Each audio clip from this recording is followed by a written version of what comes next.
की बातें जो है ना वो जहन में आई। क्या है जी, बिग बैश के हवाले से मैं बात कर रहा था। बिग बैश में पाकिस्तानी प्लेयर्स जो हैं बाबर आजम, मोहम्मद रिजवान और शाहीन आफरीदी, उनकी डेब्यू थी। अभी मैं कल क्योंकि बहुत ज़्यादा शेयरिंग बहुत ज़्यादा हो जाती है ना, तो आपके सामने कोई ना कोई चीज़ जो है वो आ जाती है। सो खैर, मैं तो बाबर आजम की बैटिंग देख के ऑस्ट्रेलिया के विकेट्स के ऊपर मैंने ये बात अभी भी मेरा शो की रिकॉर्डिंग निकाल के सुन लें, ठीक है। जब ये स्टार्क परफॉर्म कर रहा था तो उस टाइम, और जब ये रावलपिंडी और लाहौर में मैचेस हो रहे थे, मेरे वो शोज उठा के सुन लें। मैंने एक बात कही थी कि आई विश के बाबर आजम जो है ऑस्ट्रेलिया की विकेट्स के ऊपर खेले और इंटरनेशनल बॉलर्स जो है वहाँ पे बॉल कर रहे हो, तो वहाँ पर परफॉर्म करें, तो फिर मैं मानूंगा ये प्लेयर है। अभी आप उनका पहला मैच उठा के देख लें, उनसे उन्होंने जितनी बॉल्स खेली वो ऐसी खेली जैसे उनकी बैटिंग आती नहीं है।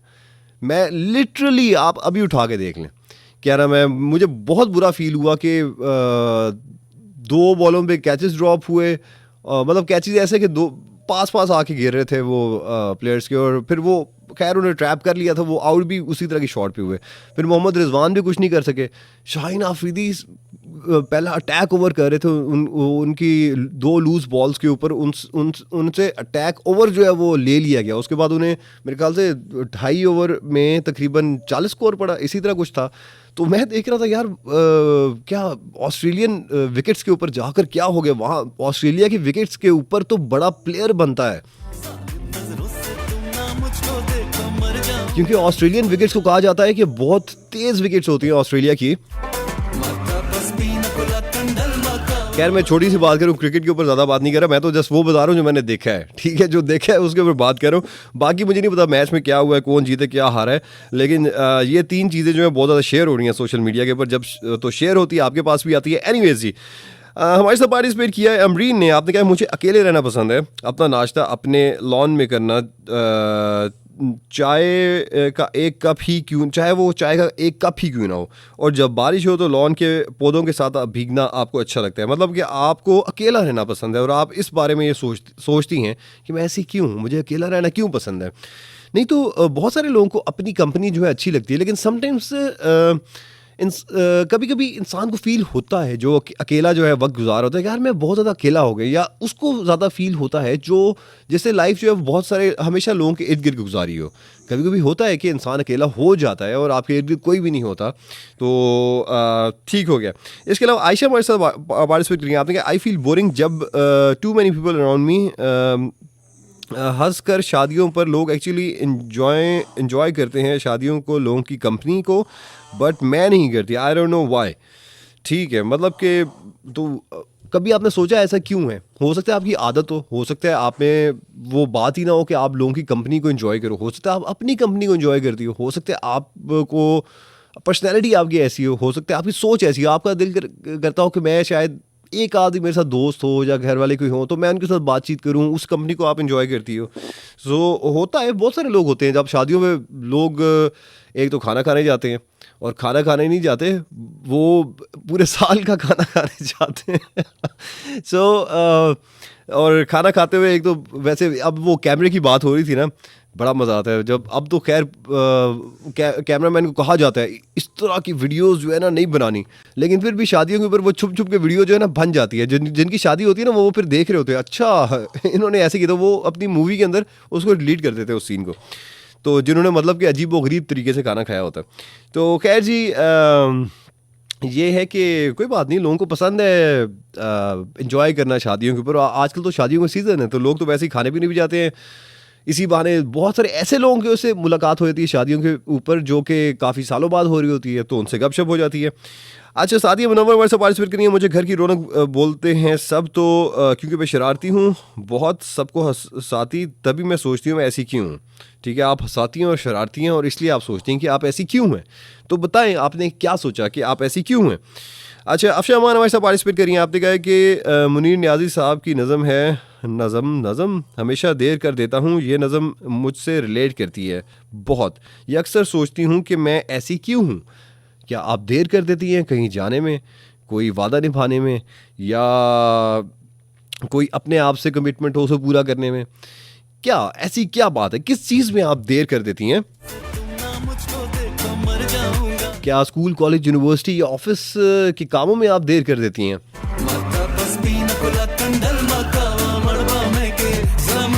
अच्छा, कभी कभी ऐसा होता है कि अभी इन्होंने कहा ना देर कर देती हूँ, तो कभी कभी आप इंसान बहुत कोशिश कर रहा होता है कि हर टाइम जो है ना काम जो है वो टाइम पे हो जाए, टाइम मैनेजमेंट को लेके चल रहा होता है, लेकिन कभी कभी ना अल्लाह मियां ने वो चीज़ें ऐसी लिखी नहीं होती। इंसान है ना, लाजमी नहीं है 100% परफेक्शन कहीं भी नहीं है।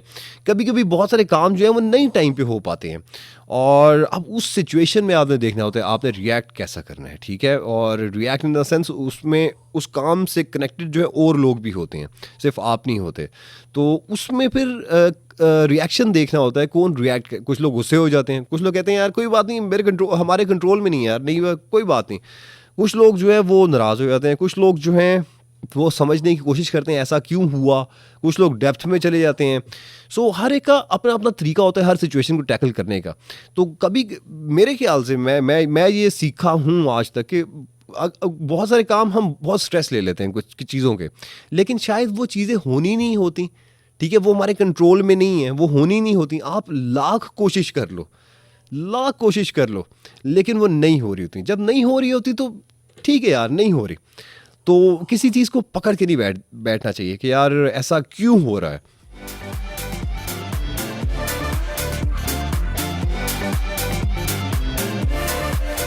अच्छा जी, आयशा बेगम हमें कह रही हैं दैट्स व्हाई आई अवॉइड जी many birthday parties, going to many birthday parties आप देखना चाह रही हैं, खास करके फैमिली फंक्शन एज पर फैमिली मेम्बर्स भी नाराज़ होते हैं। ठीक हो गया, फैमिली मेम्बर्स नाराज़ होते हैं, कोई बात नहीं, लोगों का काम है नाराज़ होना। तो अगर कोई नाराज़ होता है तो उसे मना लिया करें, ज़्यादा देर ना नाराज़ होने दिया करें। कलीम हमारे साथ पेशावर से पार्टिसिपेट कर रहे हैं, आते हैं सर मैं हर काम में लेट होता हूँ, लेकिन मुझे बिल्कुल समझ नहीं आ रहा, कोई तरीका बता सकते हो कि आपकी तरह वक्त पे 1 सेकंड लेट ना हूँ। कलीम किसने कहा कि यार मैं 1 सेकंड भी लेट नहीं होता, ये तो आपने अपनी तरफ से ऐसे बॉल जो मेरी तरफ फेंक दी है, ऐसा कुछ भी नहीं है यार, मैं भी इंसान हूँ। वो अभी मैं वही बात करूँ ना, इंसान कोशिश करता है कि वक्त पे सारे काम हो जाए, लेकिन समटाइम्स नहीं हो पाते हैं ना। मेरा एक काम अभी एक स्टक था, आप यकीन करो मैं 3 महीने से कोशिश कर रहा था टाइम पे हो जाए, और जिसका काम था उसको भी मैंने कमिट कर लिया था, लेकिन वो मेरी वजह से लेट नहीं हुआ, लेकिन कमिटमेंट मैंने की हुई थी। तो वो भी 1 महीना और आगे चला गया, आधा अभी हो जाएगा, आधा अब महीने बाद होगा। लेकिन जिसका काम था उसने, आप यकीन करो कि कुछ रिएक्ट नहीं किया। उसने कहा कि यार कुछ चीज़ें जो है वो अनकंट्रोलेबल होती हैं, वो हमारे हाथ में नहीं है, सो कोई बात नहीं, जो है सो है, तो जो आधा हो रहा है उसे कर दो, बाकी हम महीने बाद देख लेंगे। सो ये है कि हो जाती है, कभी भी लेट हो जाता है इंसान, कोई ऐसी कोई बात नहीं है। हाँ, लेकिन आपको एक चीज़ करनी चाहिए यार, अगर आपने किसी को टाइम दिया हुआ है, कोशिश करो टाइम पे पहुंचो, क्योंकि मैं बहुत सारे लोगों को देखता हूँ, बड़े लोगों के मूड ख़राब होते हैं इस बात के ऊपर कि यार अगला बंदा जो है वो टाइम पे नहीं पहुंचता, मतलब कि टाइम पे काम नहीं करता। तो इस टाइम पे पहुंचने के लिए ना लोग क्या क्या कुछ नहीं करते, ठीक है। सो टाइम को फॉलो करना चाहिए, टाइम मैनेजमेंट आपको आनी चाहिए। आपको पता होनी चाहिए कौन जो आपके काम, आप देखो, मैं अगर आपको आदत बताऊँ ना अपनी, मैं सोने से पहले ना मैं अपने पास ड्राफ्ट में मोबाइल में मैं लिस्ट बनाता हूँ। मैंने ये काम, जब मैंने बहुत सारे काम जो मैंने अगले दिन करने होते हैं, उसमें कभी कभी 10-15 काम होते हैं, उसमें मैं प्रायोरिटी के ऊपर रखता हूँ कि यार प्रायोरिटी पे कौन कौन से हैं। उसके बाद फिर मैं ऑर्डर जो है उसका सेट करता हूँ, और कभी कभी सारे काम हो जाते हैं, कभी कभी 1-2 रह भी जाते हैं, इंसान है ना, तो रह सकते हैं। सो ये कि इसमें कोई ऐसी बात नहीं है कलीम के कोई तरीका हो, इसमें बस टाइम मैनेज करने की कोशिश करो। हसन खान हमारे साथ पार्टिसिपेट करें, आते गए, I agree with you, I just need some counselling, I hope your guidance will help me in changing myself. चलो अच्छी बात है, अगर खुद को चेंज करते हो तो अच्छी बात है हसन, गुस्सा तो नहीं करना चाहिए ना।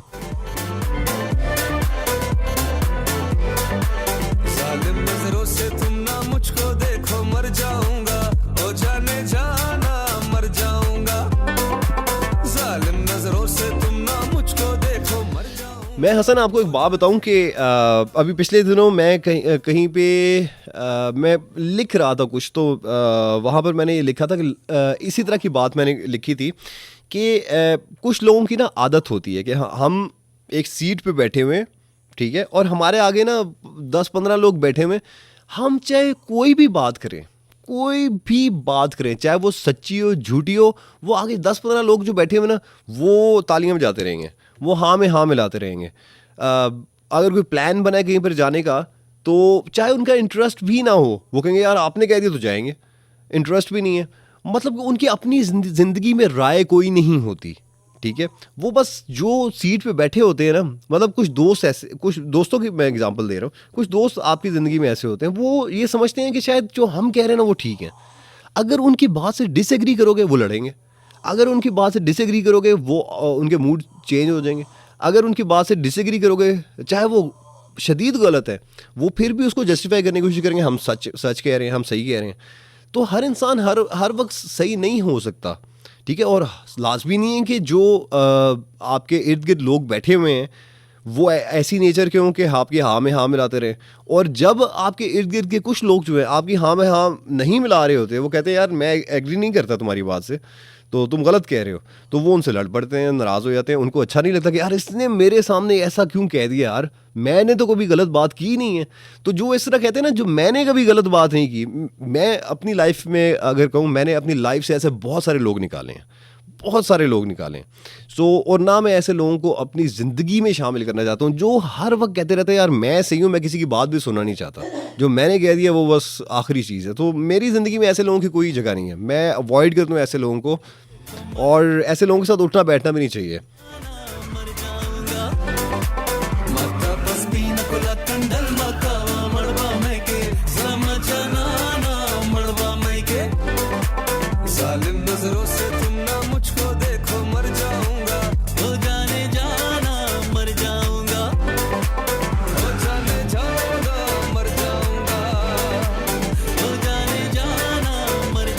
अच्छा जी, सरवत ने हमारे साथ पार्टिसिपेट किया है। आपने कहा कि मैं ओवर थिंकर हूँ, स्पेशली बीमार हो जाऊँ तो बहुत ज़्यादा मैं सोचती हूँ मैं ऐसी क्यों हूँ।